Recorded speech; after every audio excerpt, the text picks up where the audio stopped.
네, 안녕하세요. 394쪽부터 이번 강의를 시작하도록 하겠습니다. 394쪽입니다. 오늘 포인트 변수에 대한 설명은 마지막입니다.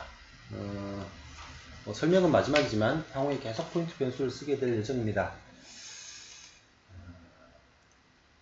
그래서 오늘은 앞 시간에 말씀드린 것처럼 배열하고 포인트가 유사하다고 했었는데 다른 점이 무엇인지, 또한 문자열도 캐릭터 배열로 표현되는 거죠. 시연에서는. 그래서 문자열과 포인터는 어떤지, 그리고 또 포인터를 배열로 쓸 수도 있습니다. 포인터 변수를 배열로 쓰는 경우는 어떻게 하는지 이야기해 보도록 하겠습니다. 중요한 파트입니다. 집중해서 들어주시기 바랍니다. 먼저 배열과 포인터의 차이점 보도록 하겠습니다. 데이터라는 정수형 1차원 배열입니다. 그리고 데이터 P라는 포인트 변수는 데이터라는 것을 가리킵니다. 이렇게 했을 때 데이터 P를 증가할 수는 있습니다. 데이터 P를 증가시키면 처음에는 여기를 가리키고 있다가 여기를 가리키고 있겠죠. 데이터 P가요. 그랬을 때 데이터 P의 0번째를 출력하면 당연히 20이 출력됩니다. 현재 데이터 P는 여기를 가리키도록 증감 연산자에서 다음 항목으로 넘어갔으니까요. 그런데 데이터도 주소이긴 하지만 데이터는 배열입니다. 그죠? 배열의 이름을 증가할 수는 없습니다. 배열의 이름을 증가할 수는 없습니다. 이게 배열과 포인터의 가장 큰 차이점입니다. 다음 코드도 한번 보죠. 두 코드는 아주 유사합니다. 메인 파트는 동일합니다.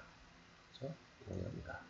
그런데 왼쪽 코드는 캐릭터 문자열 배열을 선언하는데 상수값으로 초기화하고 있고요. 오른쪽 캐릭터 포인트 변수입니다. 를 상수값으로 초기화합니다. 그랬을 때 왼쪽을 보시면 해당하는 버퍼가 가리키는 값, 이렇게 하면 첫 번째 값이 되겠죠.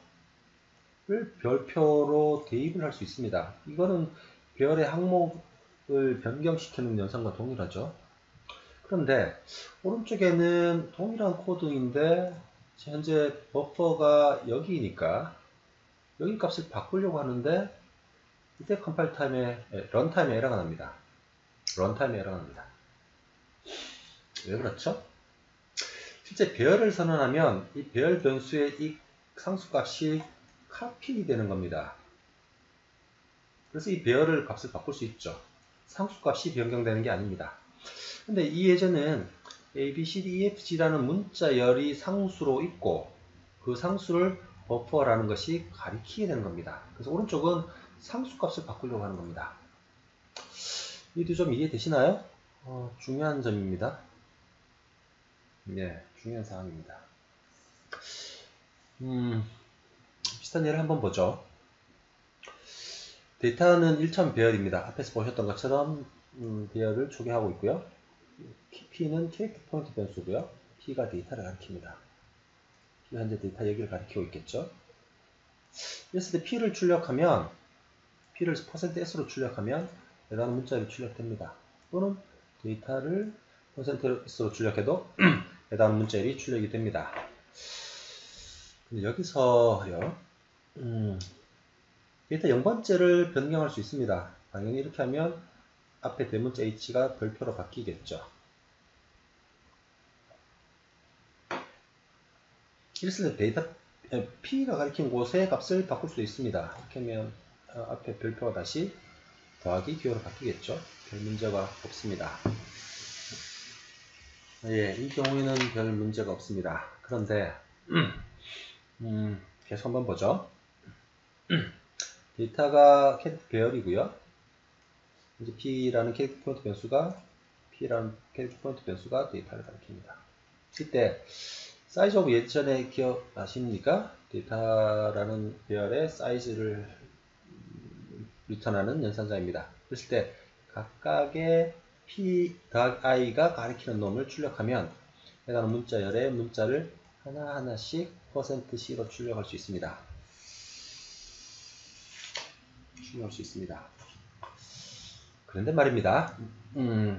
조금 바꿨습니다. 캐릭터 배열인데 1000배열인데 칸스트 상수형 배열입니다. 칸스트 예전에 기억나십니까? 그렇게는 캐릭터 포인터 변수고요. P가 데이터를 가리키게 합니다. 이렇게 해도 문제는 없습니다. P를 출력하거나 데이터를 출력하거나 두 가지 똑같이 동일한 문자열이 출력이 됩니다. 여기서 이렇게 한번 바꿔보려고 해보죠. 이때는 컴파일 타임에 에러가 납니다. 그래서 지금 현재 주석으로 표시를 한 거고요. 왜냐하면 데이터는 칸스트 변수입니다. 그래서 변경이 안 되는데 이렇게는 변경이 됩니다. P가 가리키는 내용의 내용물을 별표로 바꾸라고 하면 이렇게 바뀌어집니다. 주의하셔야 됩니다. 이게 포인터의 어려운 점입니다. 실제 원 데이터는 칸스트로 저장되어 있는데 이놈을 캐릭터 포인터로 받아서 포인터 변수를 쓰면 칸스트로 지정되어 있음에도 불구하고 변경이 가능하다는 겁니다. 조심하셔야 됩니다. 이렇게 쓰시면 안 됩니다. 실제로는 이 해당하는 데이터가 칸스트 캐릭터니까 이 캐릭터 포인터 변수도 칸스트 포인터로 지정을 해주셔야 됩니다. 관련된 내용은 교재 398쪽을 봐주시기 바랍니다. 보시면 캐릭터 포인터에서 이렇게 하고 있죠. 이것도 앞에서 봤던 겁니다. 이렇게 되면 이 포인터 변수가 상수 문자열을 가리키는 겁니다. 그래서 이렇게 하면 런타임에 에러가 납니다. 동일합니다. 이제 인티지 포인트 변수인데 포인트 변수가 상수의 주소를 기억하려고 합니다. 상수의 주소를요. 이때는 컴파일 타임에 에러가 발생합니다.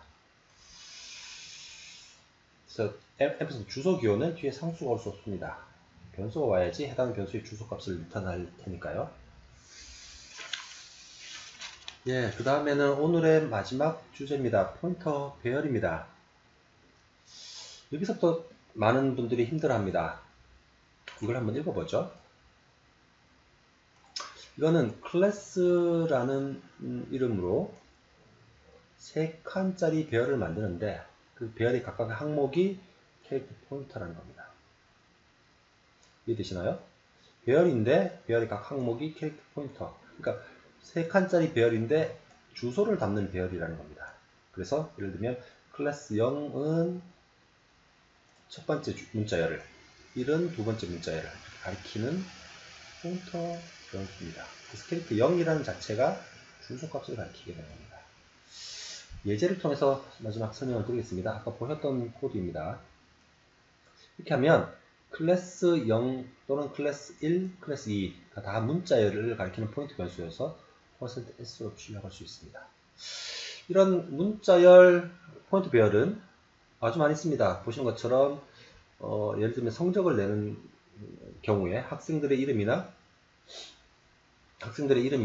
과목명 같은 것들은 보통 캐릭터 포인트 변수로 많이 씁니다. 나중에 한번 예제를 통해서 설명을 드리도록 하겠습니다. 예, 실제로 오늘까지 포인터 강의는 마쳤습니다. 이제 다음부터는 이제까지 조각조각 배웠던 함수, 펑션, 함수라는 것을 총괄해서 한번 정리를 해드리도록 하겠습니다. 네, 오늘 강의도 수고 많으셨습니다. 마치겠습니다.